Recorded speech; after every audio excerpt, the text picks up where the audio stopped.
Ladies and gentlemen, good day and welcome to the Latent Analytics Limited Q3 FY24 earnings conference call. As a reminder, all participants' line will be in the listen-only mode and there will be an opportunity for you to ask questions after the presentation concludes. Should you need assistance during the conference call, please signal an operator by pressing star, then 0 on your touchtone phone. Please note that this conference is being recorded. I now hand the conference over to Ms. Asha Gupta. Thank you and over to you, ma'am. Thank you, Manuja. Good evening and welcome to the Q3 FY24 earnings call of Latent Analytics Limited. The results and presentation have already been mailed to you and you can also view them on the website www.latentview.com. In case anyone does not have the copy of press release or presentation or you are not marked in the mailing list, please do write to us and we will be happy to send you the same. To take us through the results today and to answer your questions, we have the CEO of the company, Rajan Sethuraman, whom we will refer to as Rajan. And we have the CFO of the company, Rajan Venkatesan, whom we will be referring as Raj. This is just to avoid the confusion while doing the transcript. We will start the call with a brief update on the business, which will be given by Rajan, and then followed by financials given by Raj. As usual, I would like to remind you that anything that is mentioned on the call that reflects any outlook for the future or which can be construed as forward-looking statement must be viewed in conjunction with the risks and uncertainties that we face. These risks and uncertainties are included but not limited to what we have mentioned in the prospectus filed with the SEBI and subsequent annual report that you can find on our website. Having said that, I will now hand over the floor to Rajan. Over to you, Rajan. Thank you, Asha, and welcome everybody for the Q3 earnings call and update. I thought I'd use the opportunity to give a few additional highlights about the quarter that has gone by, in addition to what you probably already see on the press release and the investor presentation. We are particularly happy that this quarter continued to move us in the right direction from a growth trajectory as well as the margins improvement. Some of this is obviously on the back of slightly improving macroeconomic conditions in terms of a few more decisions being taken by our clients, especially with the existing shareholders stakeholders that we're already working with. And we are also starting to see the impact of some of the investments that we are making at the front end in terms of account mining as well as new business and sales. In fact, we were able to actually win 3 new accounts in Europe in this particular quarter. And while the engagements are small to begin with, they are with the right kind of enterprise customers that we have traditionally partnered with. And we believe that this actually sets us the stage well for long-term partnership and growth with these accounts, as well as potential growth in the region and the market itself. Of course, it is still early days in terms of Europe starting to pick up in a significant fashion, but we believe that the start provides the necessary impetus and momentum, and we'll be able to capitalize on this in the coming quarters. In the US as well, on the growth-related investments, we have continued to bring in full-time employees who have become part of our sales and business development team, as well as advisors who have been helping us with the value propositions and solutions that we have been building and connecting us to potential buyers and clients in the marketplace. We added a couple of new advisors in Europe as well, specifically on the financial services side and on the consumer side. And we already are starting to see traction with their connects and with expertise helping us win some of the logos that I just mentioned.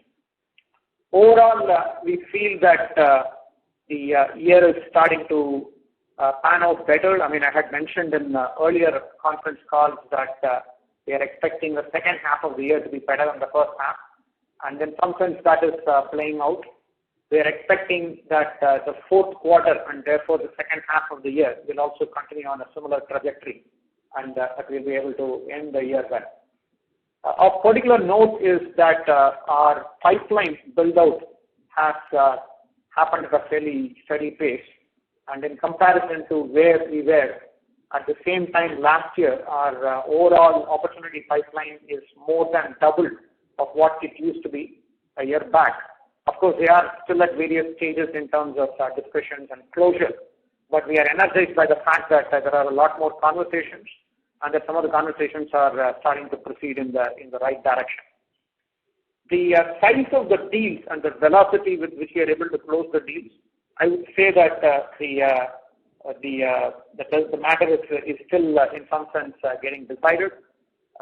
We have not had too many very large closures this year so far, but as I mentioned, the pipeline has at least a dozen such opportunities in that, and we are expecting that we might have a few good closures even before the end of this fiscal year.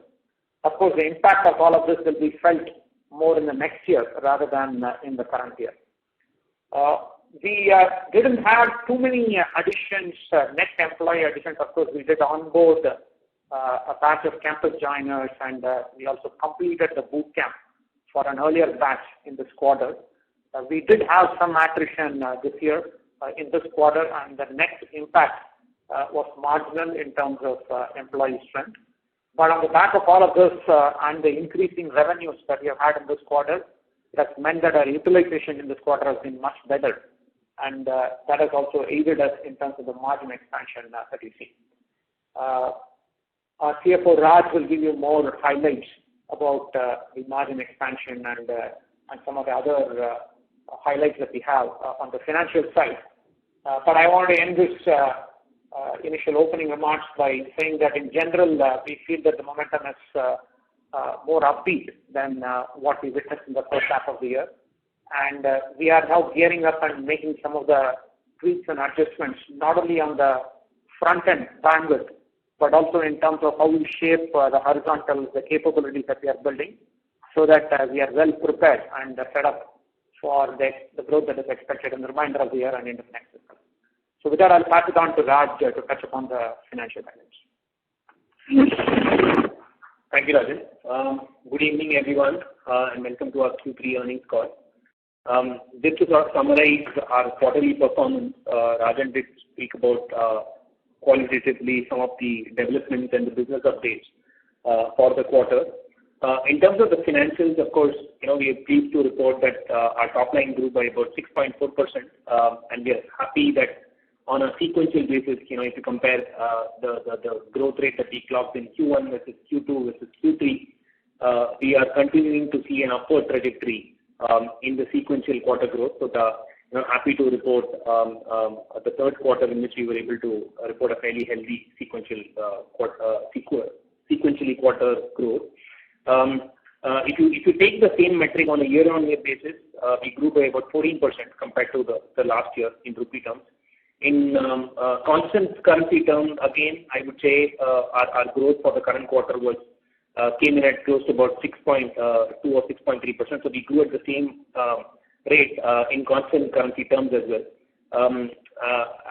As you guys would be aware, Q3 typically is seasonally a strong quarter for us, right? And that's been demonstrated several times in the past fiscals as well, and this quarter was no exception.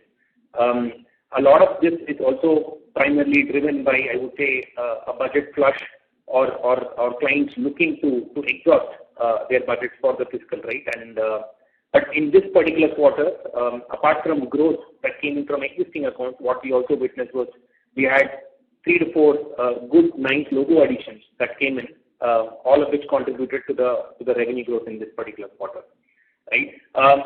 In terms of some of the other financial metrics, other income for the quarter came in at about 23 crores, a growth of almost 35.5% on a sequential basis. A lot of this growth in other income was primarily driven by a large forex gain that we recorded owing to some intercompany loans that we had given. So excluding this, there was the other income growth for the current quarter would be lower by about 5.5 crores. So that's the amount of forex gain that we recorded in this particular quarter. The EBITDA for the quarter came in at 36.8 crores, reflecting growth of 19.4%. We were able to improve our EBITDA margins to 22.2%, up about 242 basis points on a sequential basis. Couple of factors that led to this margin expansion. One, Rajan already touched upon the fact that the utilization and the operational efficiency for this quarter was significantly better, and we were able to deliver a higher level of revenue on pretty much the same level of employee base.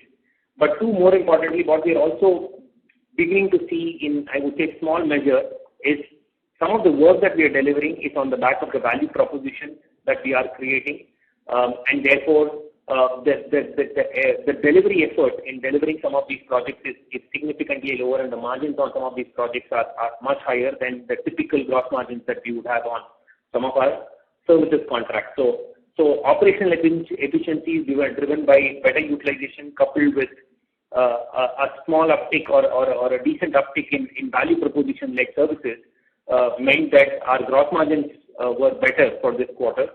That coupled with the fact that our revenues increased, whereas our overhead spends were pretty much in line with what we spent for the last quarter, meant that there was operating leverage kicking in, which both these factors led to the margin expansion that we spoke about. Directionally, I would say that for the following quarter as well, we would expect to clock similar EBITDA margins. In fact, we would want to say that we would, on the back of the current order book and the visibility that we have, our EBITDA margins are expected to be in the range of 22.5 to 23.5. So it will be in that band for the following quarter, which is Q4. Our PAT for the current quarter stood at about 46.5 crores, reflecting a growth of almost 37.1% on a quarter-on-quarter basis. The PAT, of course, benefited from higher operational as well as non-operational income that was generated in the current quarter. One other call-out that we would want to sort of emphasize on is in this particular quarter, we did have an SEZ benefit that came out of an extension that we will be filing for the next 5 years, and therefore there will be a certain amount of investment that will be earmarked for, on the back of which we will be eligible for an extension in the direct tax benefit. And so that entire benefit was booked in the current quarter, which also meant that our effective tax rate for this quarter was lower than the historical period that we reported. Our EPS without tax benefit would have actually stood at 2.21 against the 2.27 that was reported.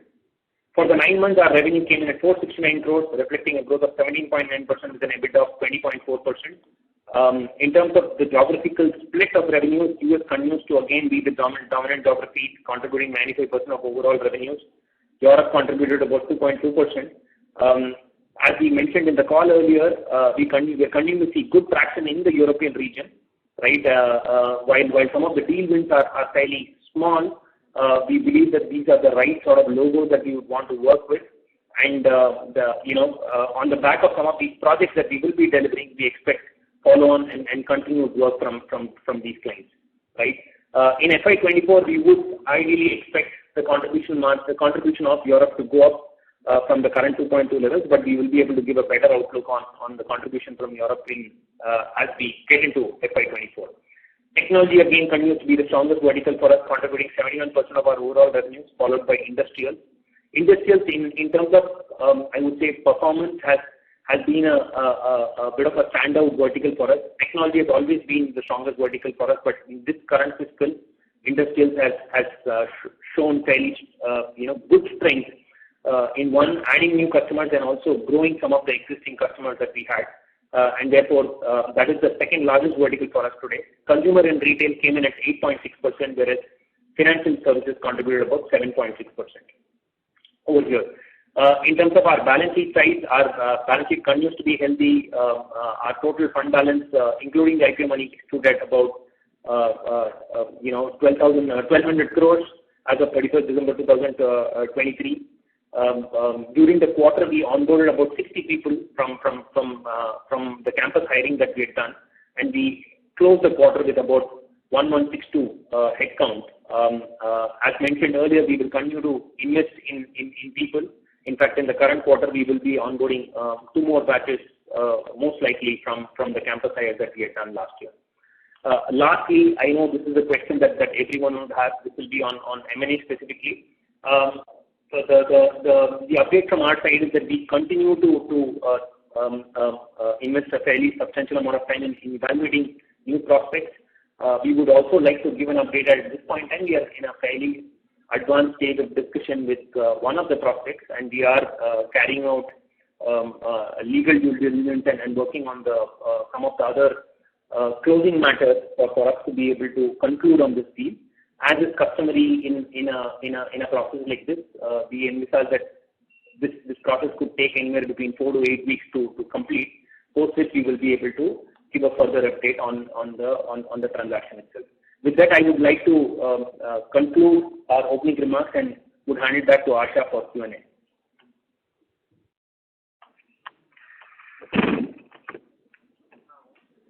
Thank you very much. We will now begin the question and answer session. Anyone who wishes to ask a question may press star and 1 on their touchtone telephone. If you wish to remove yourself from the question queue, you may press star and 2. Participants are requested to use handsets while asking a question. Ladies and gentlemen, we will wait for a moment while the question queue assembles.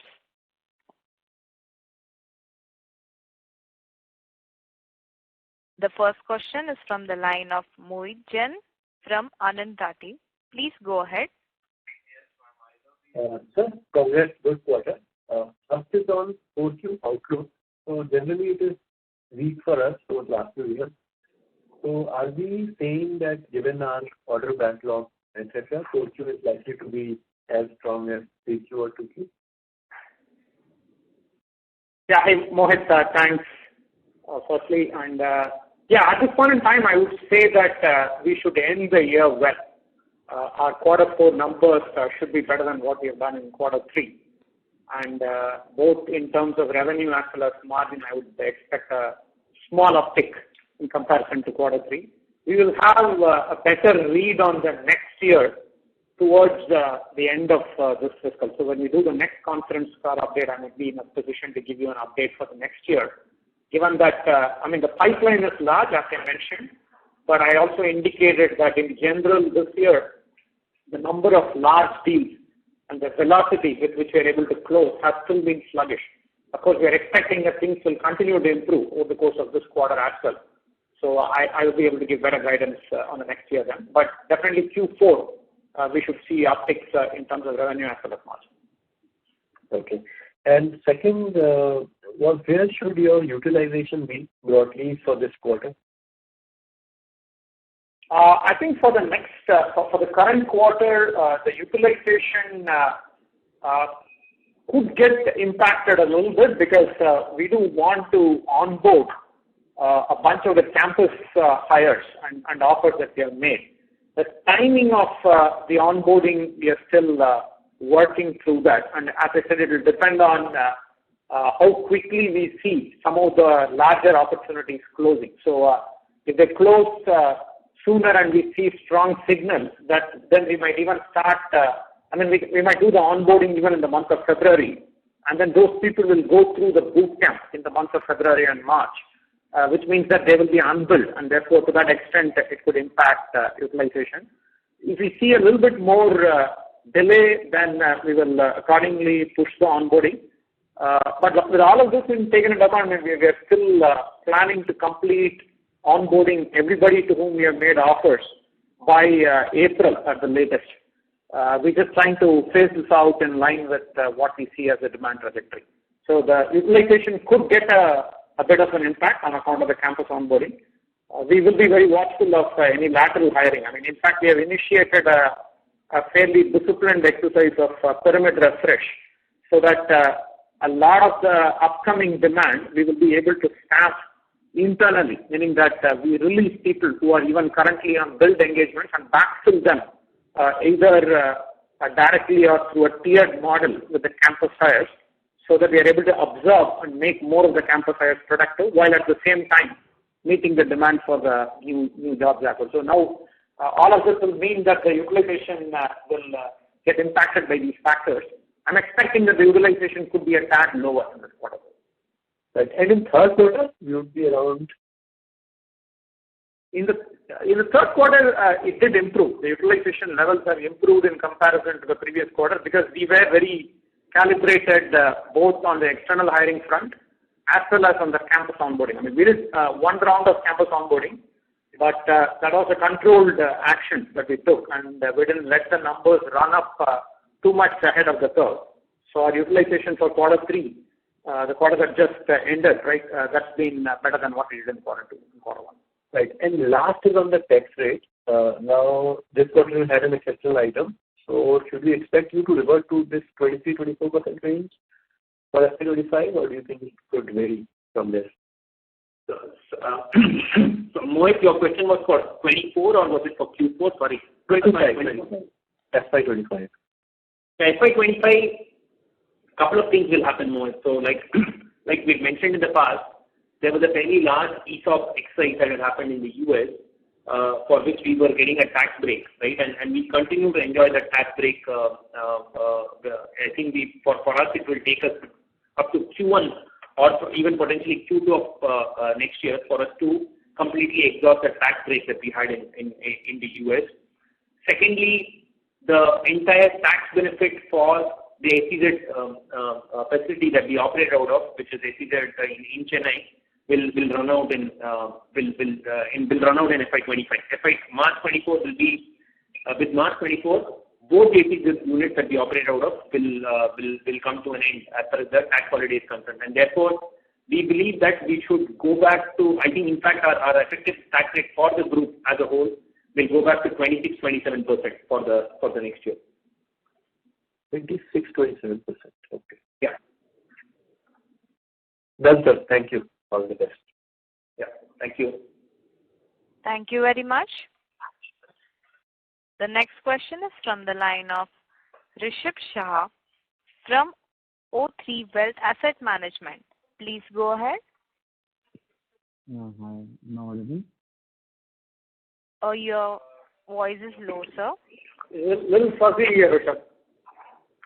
Okay, now audible now? Hello. Even now we are finding it a little hard to hear. You might have to use your handset.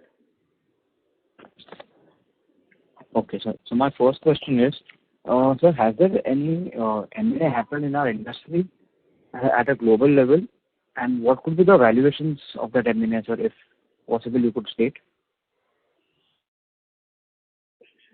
First question was, has there anything that happened in our industry at a global level? Any updates? Second question was, what will be the size ticket development? Okay, sorry, Rishabh, I was just making sure that I got the question right. From a industry global perspective, I would say that most data analytics service providers as well as analytics practices are still experiencing the sluggishness that I talked about. In many instances, they have even commented that analytics initiatives can be sometimes discretionary in nature, especially if that revolves around newer technologies and some amount of change management to be implemented on the part of the client and as well. Of course, analytics initiatives that support cost reduction and revenue enhancement that have a direct P&L impact, they have seen more traction even during the course of the year. Although I would say that clients have been reluctant to kick off large new initiatives. In many instances, they have continued with initiatives that already have found favor within the management, and that has been the case for us as well. For this year, we were pretty much able to renew all of the managed services work that we were doing last year. We did see some drop off this year in terms of fixed fee engagements. We did see some impact in the case of clients that were directly affected by the interest rate regimes that prevailed in the US and Europe. But barring that, we did see renewals coming through pretty much as expected. What has been challenging, of course, are large new deals with new clients and even with existing clients. With existing clients, a lot of the growth that we have had this year so far has been smaller incremental additions to ongoing engagements and smaller newer initiatives that they have kicked off. I would say that that is reflective of the general global environment that prevails at this point with respect to data analytics. The one big kicker that the entire industry has been witnessing is generative AI, and I'm sure that you have seen a lot of news on that as well. I would say that at this point in time, while that is generating a lot of excitement, the initiative sizes and the nature of the initiatives are still in an earlier stage of maturity, smaller initiatives. Many of them could even be unpaid POCs and pilots. There might be some infrastructure work that is happening in preparation for larger initiatives, but otherwise organizations are still figuring out the best use cases to make use of the generative AI capabilities. I'm expecting, however, that this will be a fairly significant lever in the next year, right, as we see organizations taking up newer initiatives on the back of improving macroeconomic scenarios. So that, I would say, that is a broad commentary in terms of what we are witnessing globally. On the M&A question, we are generally looking for opportunities where the revenue ranges between $10 to $20 million. And in general, you will see that if it is a services organization, multiples are in the range of 3 to 5 revenue to valuation multiples. If there is any non-linearity at play in terms of product or IP that the organization brings to the table, then the valuation multiples could be better than that. At this point in time, the conversation that is currently on the table, where we are in advanced stages, right, as Raj mentioned, is more of a services play, but they do have some IP and a product that they have built, which has already started giving them revenue. So we will be factoring that into the valuation discussion that we are having. Thank you, sir, for a detailed answer. My second question is, what could be the entry barriers for your business in the future? Like, what more does Latent View have that it can defend and no other competitive player can enter into it? What would be the entry barriers, sir? Yeah. So I believe that there are 2 or 3, right, that are worth mentioning. Of course, there can be a very long list that one can talk about, but I would say that the real differentiators are the 2 or 3 that I will just mention. One is that as an organization, we have built pretty much all of our expertise and capability working with technology and digital native companies. In fact, the very first account that we won back in 2008, when we actually started focusing on the US market, Microsoft, right, is one of the big 5 in the technology space, and we continue to work with them. And we have expanded our remit to work with many of the leading technology and digital native companies in the Silicon Valley in the US West Coast. These organizations are pioneers themselves in the area of data analytics. They are inventing the next new, like you know how Microsoft has invested in OpenAI, for example, right? And they are building Microsoft Fabric, for example, to compete with Snowflake and Databricks.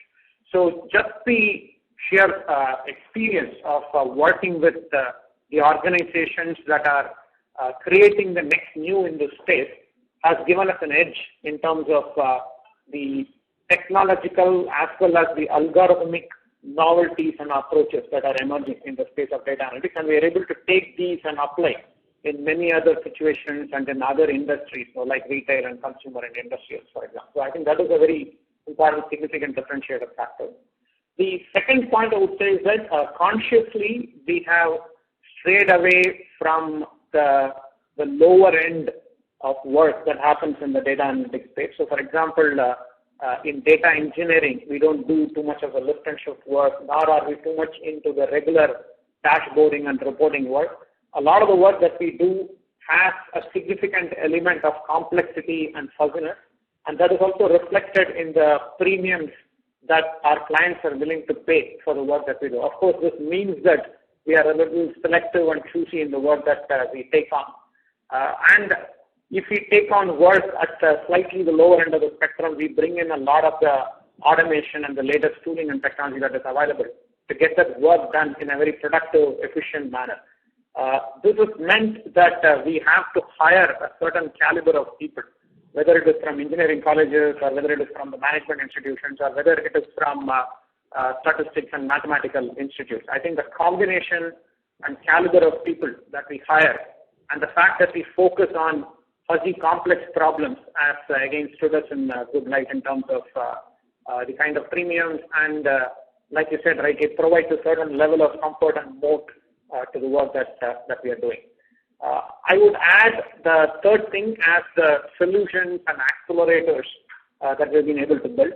Over the last 16, 17 years of our existence, we have built very solid set of accelerators and solutions that provide, if not a non-linearity, and that does happen in many instances, but even if there is no non-linearity in terms of the revenue on the particular engagement, these are fantastic conversation starters and the tip of the spear strategy in terms of getting us connected and having discussions with the right set of stakeholders and convincing them that we have the ability to solve their toughest problems. We now have a very good suite of products and solutions that we have built over the years. In the last year and a half, we have also been layering in capabilities around generative AI into those solutions, in addition to having solutions that have been built with generative AI at the core. And all of these are helping us in terms of newer conversations as well as in terms of increasing the efficiency with which we are able to do the work. I would kind of restrict my answer to these three. I believe that these are the most significant differentiators. Okay, so my last question is, how has been the learning curve for Latent View, like before 6 to 7 years versus now? How has Latent View evolved as a thing? Yeah, I think that's a good question, and it kind of like provides me an opportunity to talk about some of the changes that we have been making internally at our end. In general, data analytics is a fairly dynamic place, and this is something that we have witnessed over our entire existence. But having said that, I would say that the same principles of Moore's law are at work in the data analytics space. If anything, the pace of change and the dynamism is accelerating even more. And we now see the emergence, the maturing, and the fade out of newer technologies at an even more rapid clip in comparison to what might have happened 5 years back or 10 years back.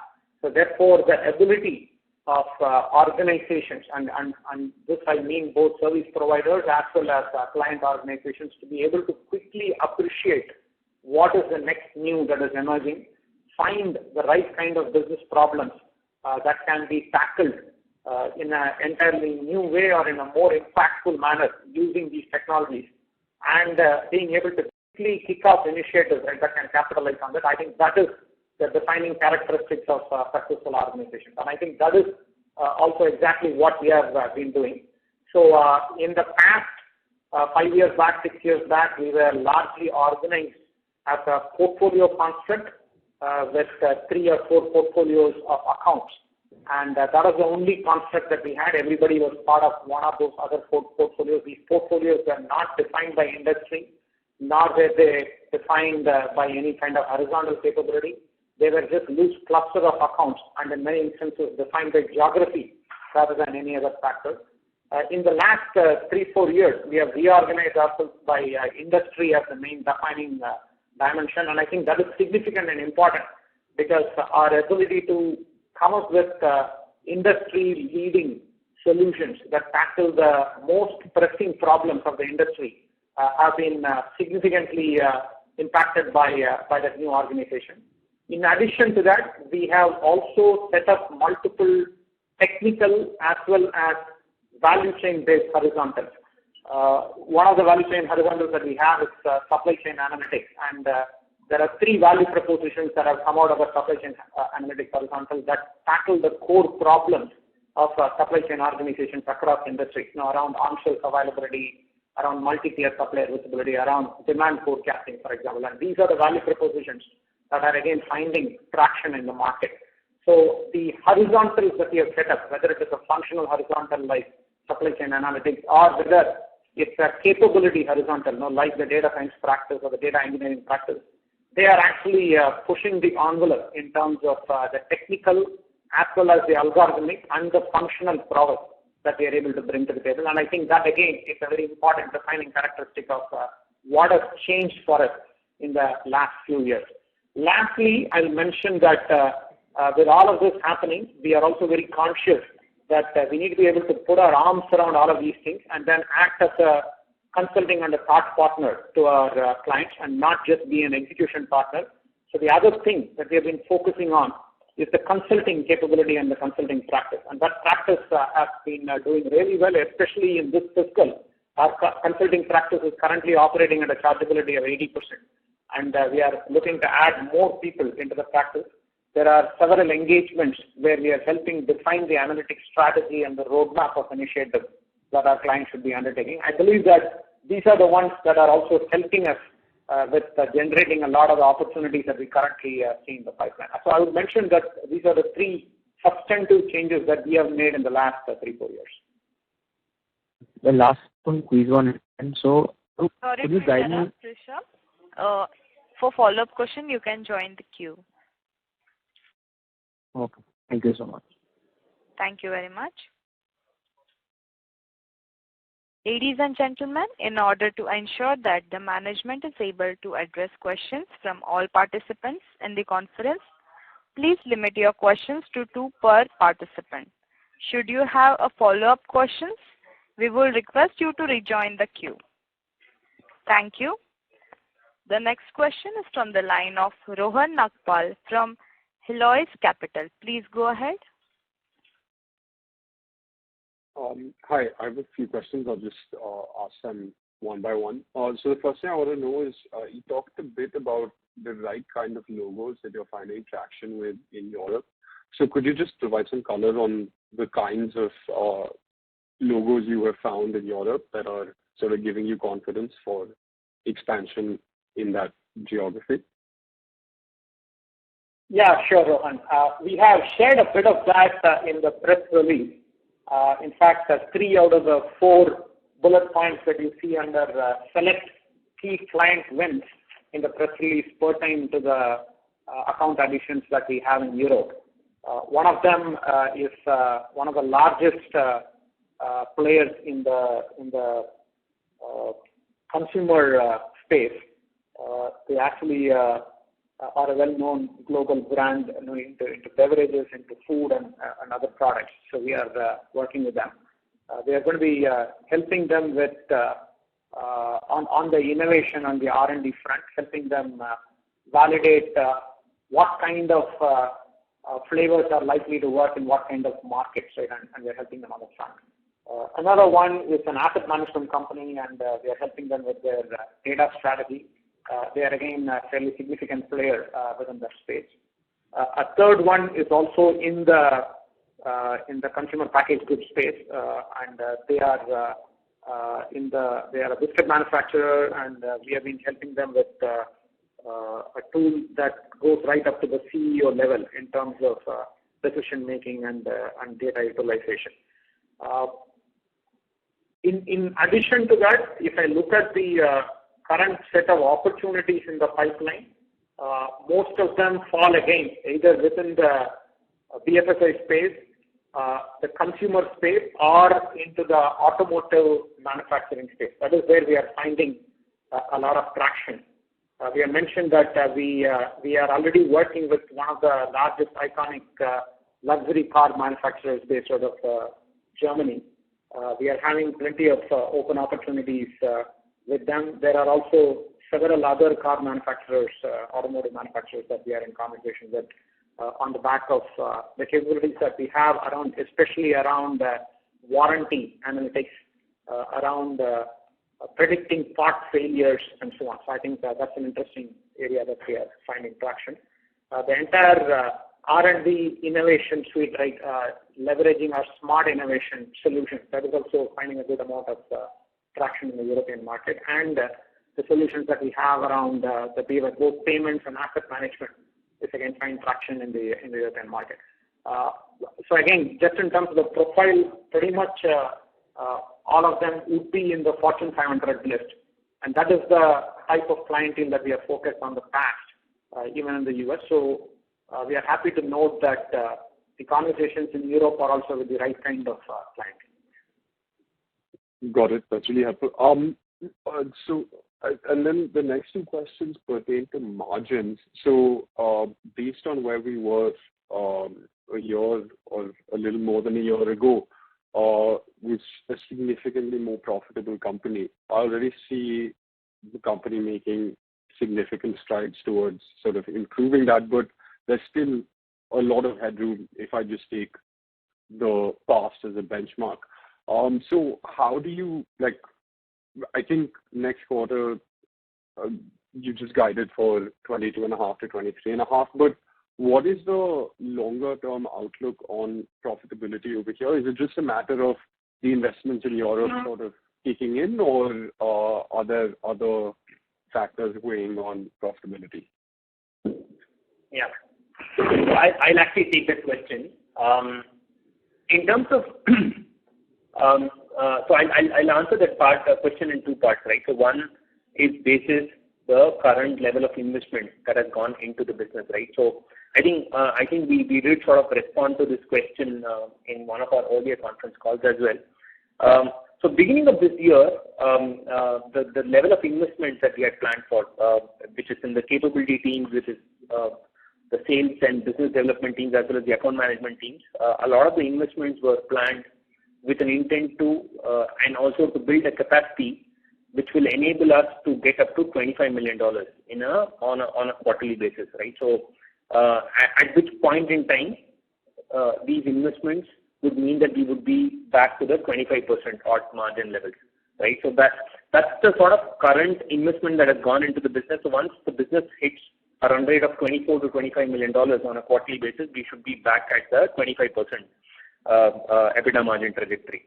Now, having said that, our endeavor again is not to really ramp up or sort of rev up the EBITDA margins to historical levels of 28-30%, right? So the intent is to continue to grow at a much faster and healthier clip than the rest of the market, and therefore for us the goal for the next couple of years, in fact 2 to 3 years, would be to grow at a much faster rate. If try and this year we'll probably end the year with a growth rate of between 16 to 18% on an annualized basis. But if you look at the last couple of years, last year we grew at in excess of 25% plus.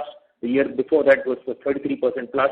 So our endeavor would be to sort of get back to those growth levels, even if that means that EBITDA margins stay in the range of 24-25%, right? So we are as a business and as a management team, we are comfortable giving up a few basis points on the EBITDA margin so long as we're able to maintain a certain growth trajectory. So I would say that's the guidance from our side at this point in time. We will be able to give a better, I would say, view on the margin outlook for the next year once we close our planning exercise and once we sort of meet during our next earnings call. At that point in time, we would have a better view of the order book, the pipeline visibility, plus the level of investment that we would like to commit for the next year, and we will be able to give a better, margin trajectory when we meet in the next earnings call. Fair enough. And staying on the topic of profitability, how do you see this? Sorry to interrupt, Rohan. Can you rejoin? Join back. Okay, yeah. Thank you. Thank you very much. The next question is from the line of Karan Uppal from Phillip Capital India. Please go ahead. Yeah, thanks for the opportunity and congratulations on a strong set of numbers, and great to see positive demand commentary. So Rajan, just first question is in terms of the improvement in the demand. Would you characterize this as an improvement in the discretionary spending or the outlook of discretionary spending improving from the clients, or do you think other factors are also at play? So that's first question. Yeah, hey Karan. I would say that maybe there is some element of confidence returning on the macroeconomic front, with potentially interest rate softening and getting back to earlier levels, which might be encouraging people to take up some discretionary initiatives. But I would add that most of the prospects and clients that we're talking to are still very focused on ensuring that the initiatives are helpful in terms of either revenue growth or margin enhancement. And therefore, there is a lot more levels of internal scrutiny and validation before they sign off on the engagement. And even when they are ready to, in some sense, take a plunge into an initiative where everything may not be quantified and set in stone, they would want to do it on a smaller scale rather than launch a big initiative. So, for example, they might want to test the waters in a few markets or with a few SKUs, or they try and do it in one part of the business before they go more aggressive, right, in terms of the coverage. So the sentiment is improving, but it is definitely not back to the earlier levels in terms of being willing to take on bet on bigger initiatives. I think the sentiment will improve, though. I mean, obviously there is some expectation that the interest rates will turn the corner. Obviously, the whole higher interest rate regime increases the cost of capital, and then therefore it means that all considerations will have to be weighed against IRR and payback and other things, right? And therefore it's tougher for teams to justify new initiatives. What we have seen, though, is where it is already proven and they are seeing the benefits either on the cost reduction or on the revenue enhancement front. We have seen substantial increase in budgets that have been allocated. So this year, for example, if we take the whole year till date, we grew significantly in the three largest accounts that we have.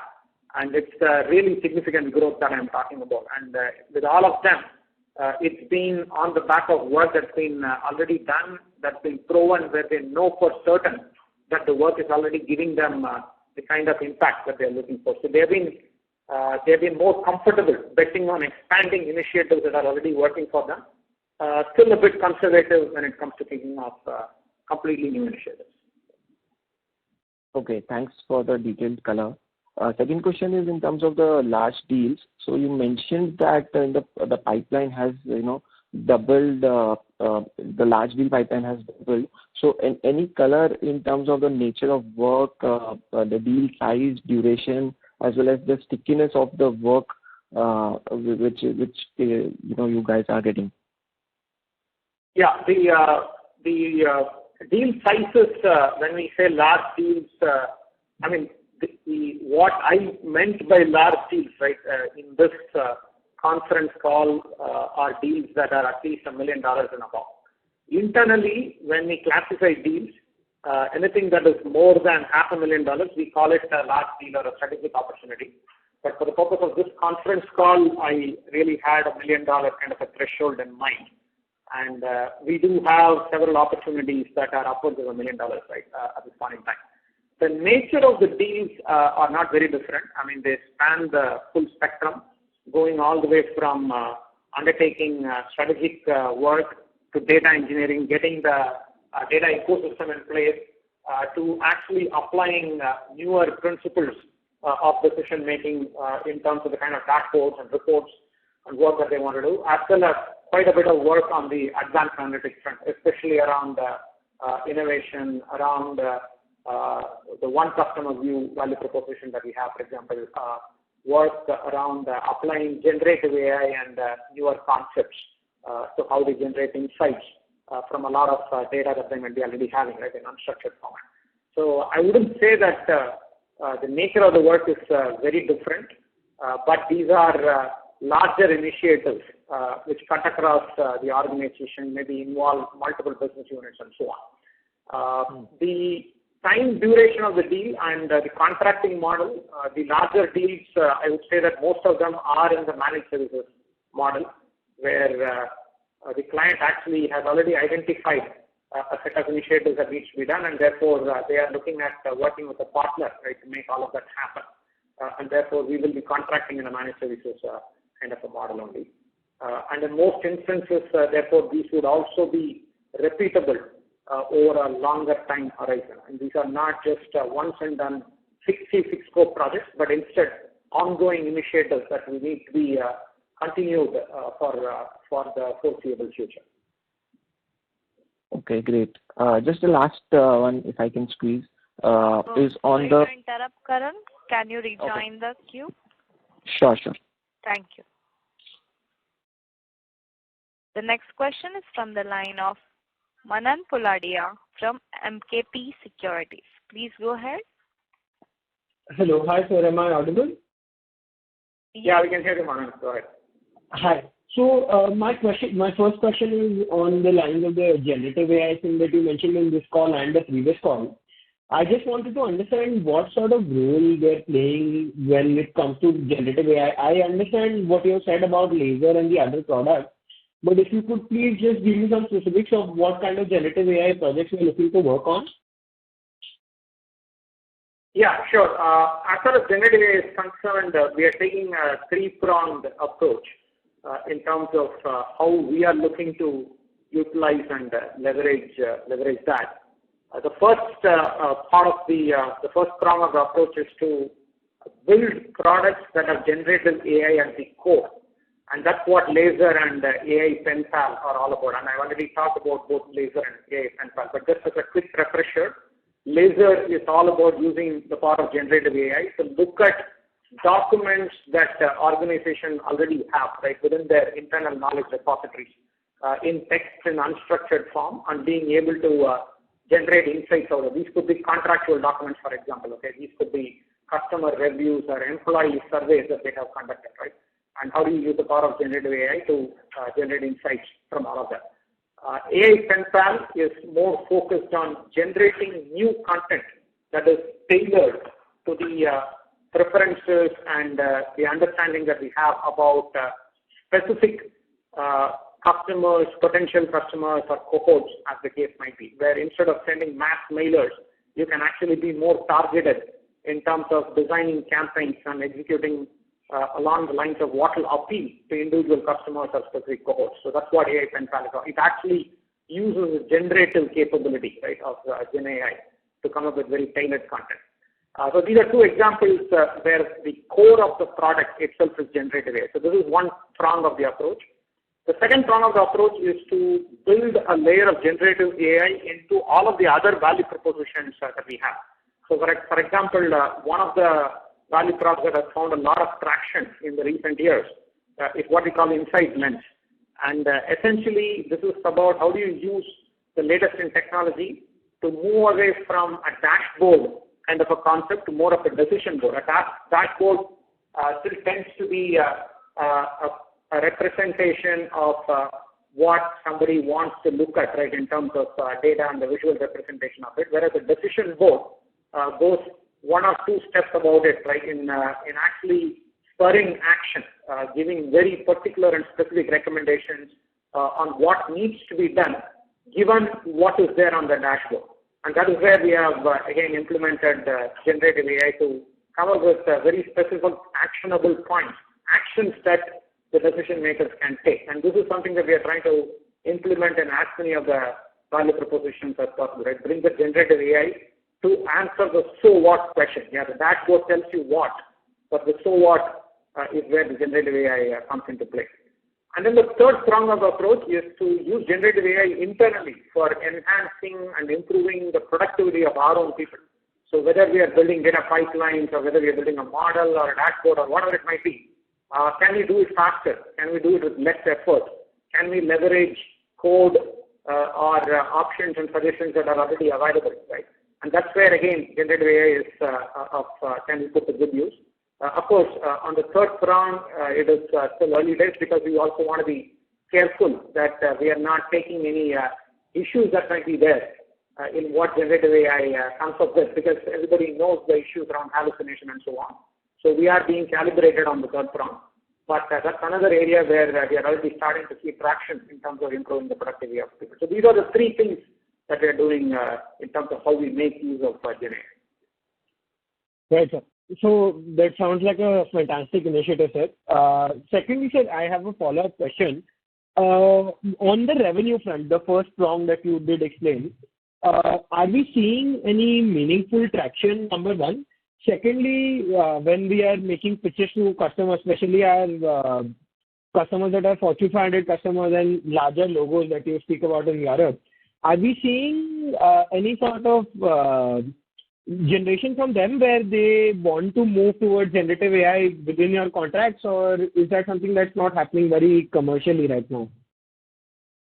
There is a lot of traction. There is a whole lot of interest and excitement when it comes to generative AI. Some of it is just driven by the general excitement and the hype that is there around the topic. So even board members and very senior people, irrespective of whether they really know how a large language model works, they have all experienced it in some shape and form. I mean, so for all you know, their children or grandchildren might be using an LLM actually to write their school essays or come up with a poem for the granddad's birthday, for example, right?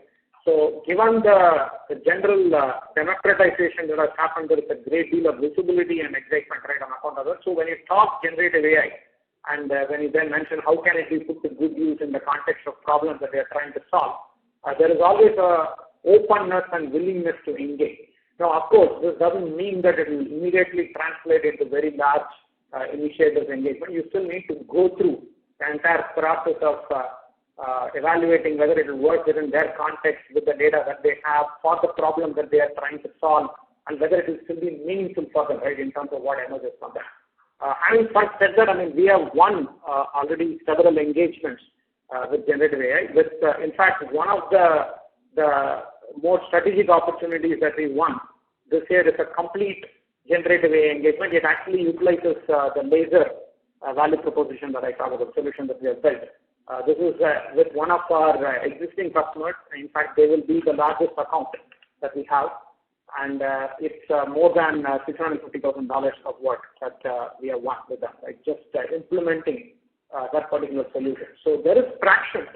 Now, obviously, the understanding of what GenAI can do for them will again vary based on the maturity of the organization in terms of how much they have been already leveraging data and analytics and the data ecosystem that they have. We see better traction even now with technology and digital companies. When it comes to consumer, retail, other organizations, it's still more education, right, that is called for at this point in time. Thank you very much. The next question is from the line of Sumangal Pugalia from Rare Enterprise. Please go ahead. I got the opportunity. First, on the acquisition, please help us just give some color on what kind of ballpark size and nature of the target. Yeah, I'll take that question. While we can't give you exact specific details in terms of the transaction because at this point in time, I would say, still in the process of completing the entire due diligence exercise as well as some of the other sort of confirmatory checks that we would like to do in a transaction of this nature. But in terms of, I think, guidance, Rajan has already mentioned, the targets that we are looking for are in the range of $10 to $20 million in revenue. So, it would be fair to assume that the target that we will be looking at would be somewhere in the sort of midpoint of the range that I spoke about. Secondly, in terms of the size of the deal, of course, there is a certain structure that we would sort of put out even while evaluating targets, which would mean that there would be a certain upfront acquisition, which will then be followed by a staggered acquisition of the remaining stake in the company.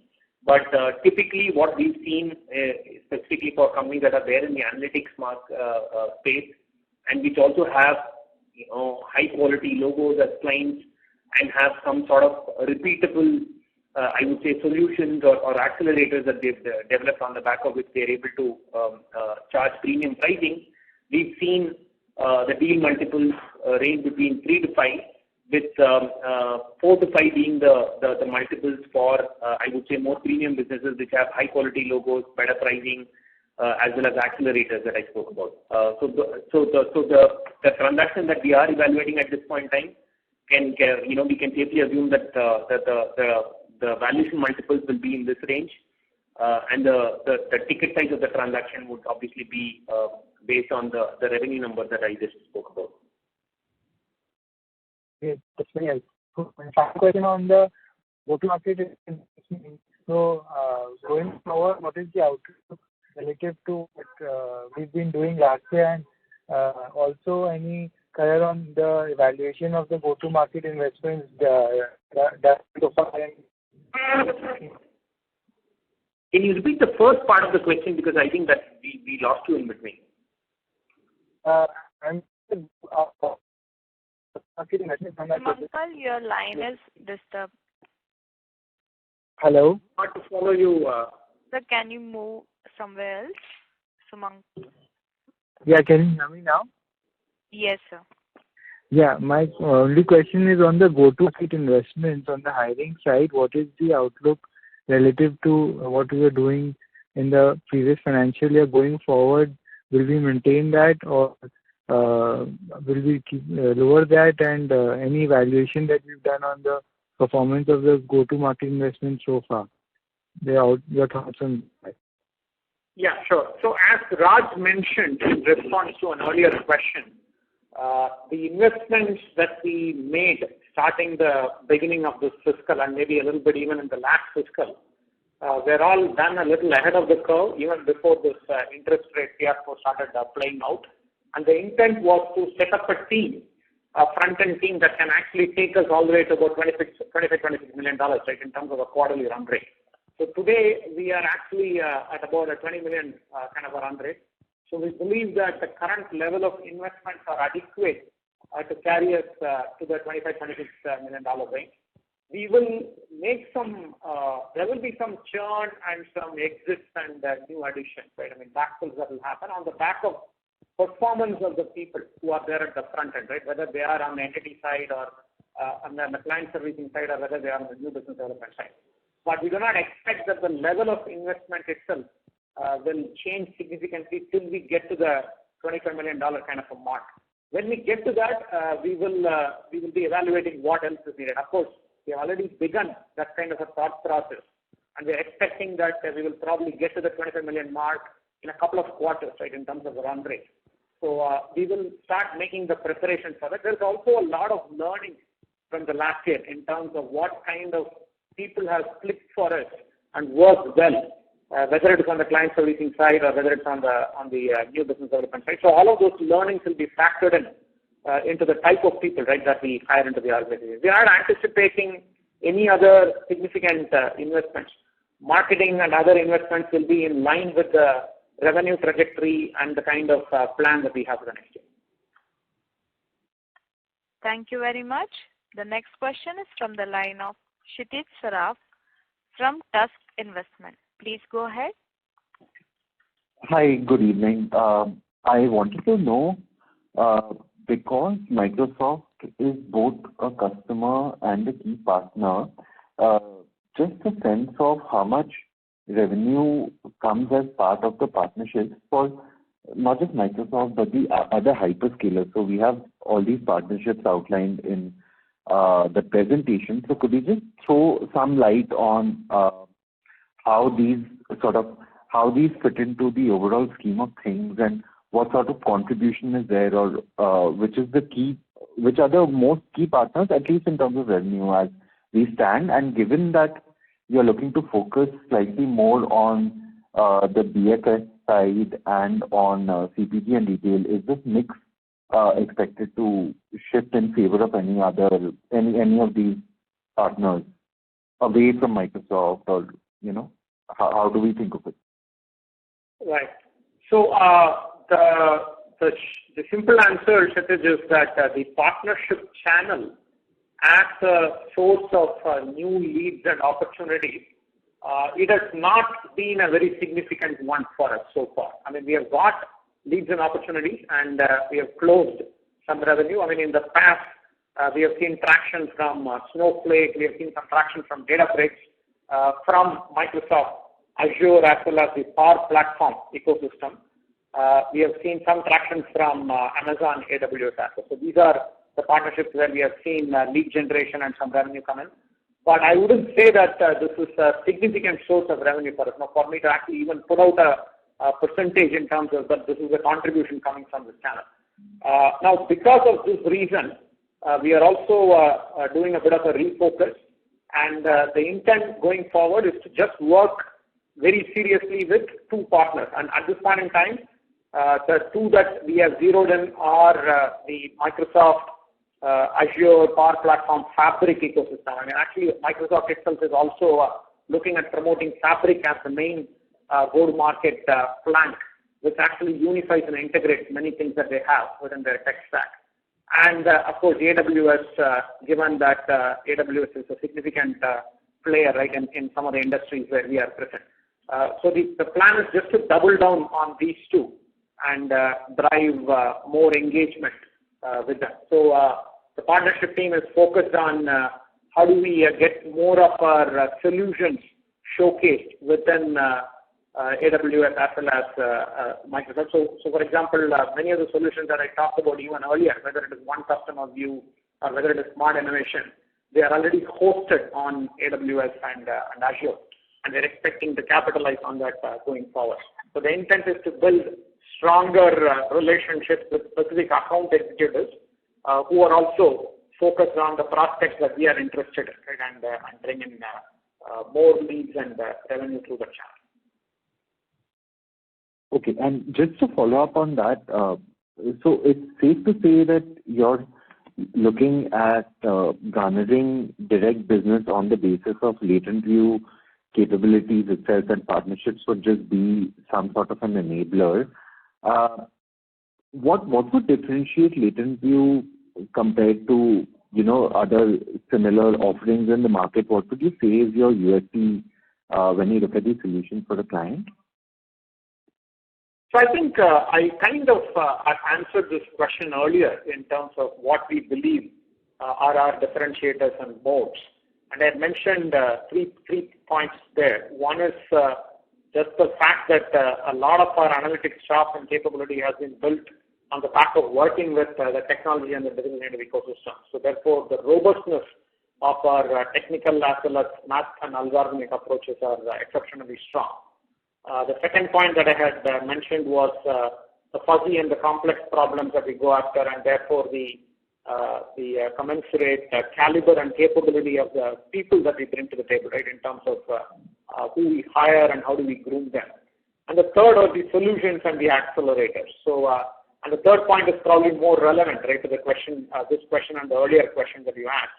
These solutions and accelerators in many instances have actually been very pioneering in nature. For example, with AWS, we had actually we had participated in the AWS reInvent event even as many as 8 years back, because we actually pioneered the build-out of specific solutions, leveraging some of the newer capabilities that AWS was putting out at the point in time. And we have collaborated directly with AWS in building some of the solutions. So I think the strength of the solutions that we are building, which address very specific pain points that the industry is facing, I think that is really what helps us in terms of differentiating ourselves, right, when we go and have conversations. So our smart innovation solution, for example, it incorporates a lot of the nuances and latest capabilities around AI and modeling that is able to ingest vast amounts of data from multiple sources and apply the right kind of modeling techniques to identify what is trending, how big it is likely to get, and therefore what kind of actions an organization should be taking on the R&D and innovation front. I think that is really the main differentiator. Of course, this will all only benefit further if you are also able to showcase these solutions within the context of an AWS or an Azure, right, and how these solutions can work within those ecosystems as well. And that is really what we are attempting in terms of the partnership conversations we are having. Thank you. That clarifies. Congratulations. All the best. Thank you, Satish. Thank you very much. The next line is Rohan Nagpal from Helios Capital. Please go ahead. Hi, thanks for the follow-up.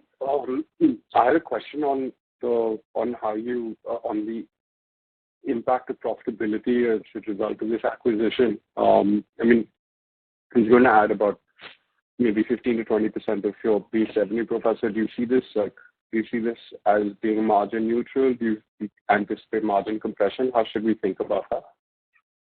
So the way to sort of look at this acquisition, Rohan, would be one, at an EBITDA level, this deal will definitely be margin accretive, right? Although at an EBIT level, we are still at this point in time undertaking an exercise where, of course, you will need to allocate a portion of the purchase price itself to intangibles or assets that will come as a part of the acquisition, and therefore you need to do a purchase price allocation. We will be able to comment on the impact on EBIT specifically once we've had a chance to complete the entire due diligence exercise. But the sort of guidance that we can give is at an EBITDA level, this will definitely be margin accretive for the business because the margin profile of the opportunity we're evaluating is more healthier than the current Latent View business. Oh, perfect. Okay, and is this a company that broadly operates in Europe, or is this in America? Is this a North America thing? So are there synergies, or is it just expanding the scope of business that you're looking at? So geography is not the sort of primary driver for this particular opportunity. It's more the capabilities that come along with this particular opportunity because we've repeatedly stated that our primary focus for any acquisition would be one, if they help us fill up a white space that we have today, right? So, of course, expanding into Europe is important for us. But for us, I think the first focus would be to expand or sort of reduce the dependence on technology and expand our footprint in consumer and retail and financial services. So this particular opportunity will help us expand into the verticals that I just spoke about. Got it. Thank you. That's really helpful. Thank you. That was it from my end. Thank you very much. The next question is from the line of Karan Upal from Phillip Capital India. Please go ahead. Yeah, thanks for the follow-up. So just one question in terms of next year's growth. Given that you will exit, strongly in Q4, you are mentioning that Q4 will be similar or slightly better than Q3. So given a strong exit, do you believe that FY25 growth rate can be, back to the maybe 1 year, 2 years back when you used to do 25-30% kind of a growth? FY25 growth can be around those levels? A little early, Karan. Like I said earlier, we would actually be able to be in a better position to provide that guidance when we actually wrap up Q4 and we do the next conference call. Like I said, it depends on the velocity and the closure of some of the larger opportunities that we see in the pipeline. The signs are encouraging at this time, so therefore we would want to push further ahead, right, with the momentum that we are seeing. But we'll be in a better position to give you guidance when we do the next earnings call. Okay, thank you. All the best. Yeah, thanks, Karan. Thank you very much. The next question is from the line of Parikshit Kabra from Picardia Advisors Limited. Please go ahead. Hi, thanks for the chance. I just wanted to ask one question about competition. Who do you typically compete with when you're pitching for new business? And typically, when you are pitching to a client for new business, are you typically the first vendor for data analytics support, or usually replacing somebody else? So we see competition from different kinds of players, Parikshit. Of course, there are the other pure play data analytics companies like ourselves, like New Sigma, Fractal, Tiger, Credence, and so on. We see them in some instances. Interestingly, though, each of us have carved out a slightly different niche for ourselves. I mentioned that we are very strong in the technology and the digital native ecosystem. So therefore, while we see them in some instances, we don't see them in all the instances. We also compete sometimes with the analytics practices of larger organizations, like an Accenture or an Infi or a TCS. And sometimes we see them in the fray. Deloitte, for example, right? We have seen them in the fray. Especially if it is also around a strategic type of exercises. I mentioned that our consulting practices focus on analytics, strategy, and road mapping. We have even competed with the likes of McKinsey or a BCG in some instances. And then we see competition in cases from product companies, because if it is a very specific problem that the client believes can also be solved using an off-the-shelf solution or a SaaS model, then sometimes we see those players also in the fray. So that's the kind of the competition spectrum. The good news, though, for us in many instances, we are actually creating the opportunity ourselves. Right? This was the second part of your question. So the number of instances where we are responding to an RFP or a competitive situation, it is still a smaller percentage. I wouldn't say that it is non-existent. It used to be even smaller earlier. In the last couple of years, I would say that clients are also becoming more aware, and then they are bringing multiple kind of perspectives into the fray, and therefore we do see instances of RFP and competition. But even today, a fairly significant portion, read about 65-70% of the work that we do is something that we are able to co-create directly working with the stakeholders that we are interacting with. And in those instances, in many of those instances, we will be in a sole source position, or maybe worst case have to compete with one or other two competitors that the client chooses also to bring into the fray. But in many instances, it is really our ability to craft the right kind of opportunity and value proposition that defines what happens going forward. So just a quick follow-up on that. This percentage that you mentioned, that about 65 to 70% is the opportunities that we have created or co-created with the client. Is that pattern, is that number changing significantly rapidly, or is that how you see that progressing going forward as well? It used to be about 80%. I think now it is about 65-70%. I would say that that percentage will actually drop further when it comes to completely new accounts and stakeholders with whom we do not have a relationship. With existing accounts, with many of the referral-based contacts and connects that we get, that percentage is still very high. We are mostly in a sole source model when it comes to defining those engagements and initiatives.